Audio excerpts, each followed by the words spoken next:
Hello class. In this video, I'm going to introduce you to analytical solution for case 1.1. In case 1.1, we assume that the demand function of the company will be in a linear form.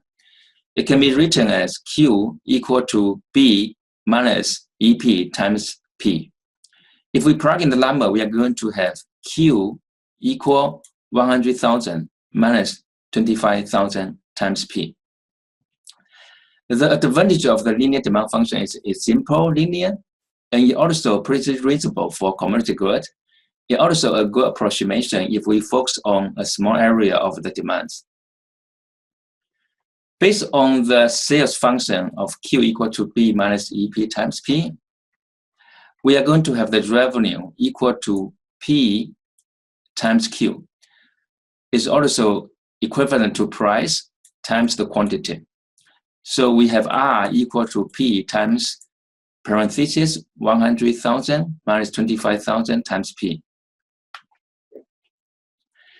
Given that we have a fixed cost of 5,000 and variable cost of $2 per unit, we are going to have the total cost equal to the fixed cost plus variable cost.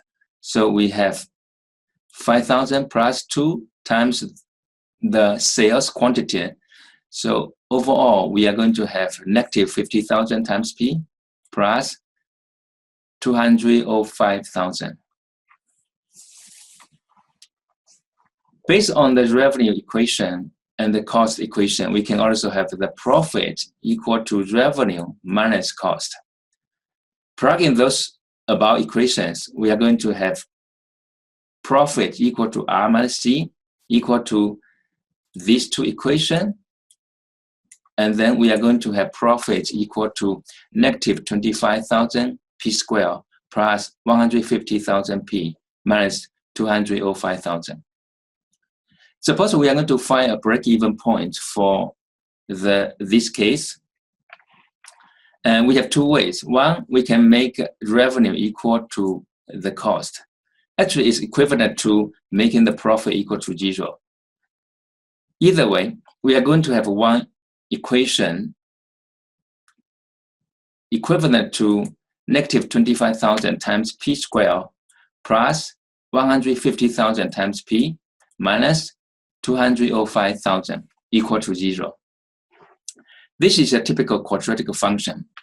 And as we have learned in the college, we know that we can use this equation to solve for the two roots of this quadratic function.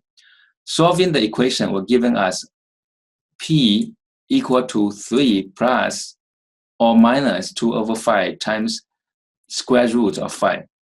Or actually, we are going to get the P equal to 2.1 or 3.9. Right now, we encounter a problem. Given that we have a two break-even point, which break-even point should we take? It really depends on the situation. Suppose for a startup company, we typically care more about the market share. In this case, we probably would choose a small price to have a bigger market size. But if your company is already very established, it probably does not matter, or probably you want to pick a higher price, P equal to 3.9, so that you can enjoy a higher profit margin. Now, suppose we try to maximize the revenue.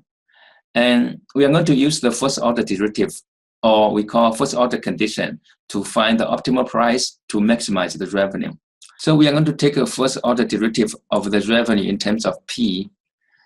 We first plug in the revenue equation into this function. And then when we take the first order derivative, we are going to have the first item. If we take the first item derivative, we know that when we take the first order derivative of P, in terms of P, we are going to have 1 left. So that we have 1 times the second item over here, and that will be 100,000 minus 25,000 times P. And then we can take a first order derivative on the second item, and 100,000 is a constant. So when we take first order derivative, we are going to have negative 25,000 times P left. And again, when we take a first order derivative of P, in terms of P, we have 1 left. So we have negative 25,000 left, but we have P outside, so we have negative 25,000 times P.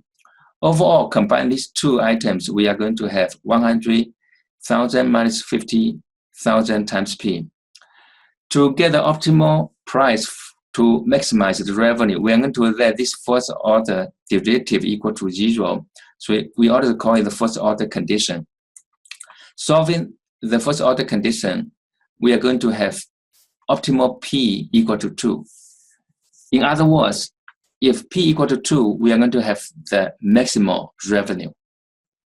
So right now, I'm going to talk about how to minimize the total cost. As we know, we have total cost equal to negative 50,000 P plus 205,000. And we can easily deduce that this equation actually is monotonically decreasing in P. So actually, if we have a higher P, we are going to have a lower cost. Definitely, this is not reasonable. And part of the reason is if we have a very high P, we are going to have a negative sales quantity. So it also shows that our assumption of the linear demand function might not work very well for this purpose to minimize the total cost.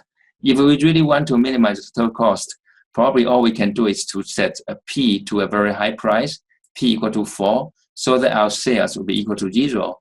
But in that case, it does not make any sense for the company because we are not going to sell anything. So for this case 1.1, minimizing the cost is not a good work. Now let's try to figure out how to solve for the optimal price to maximize the profit.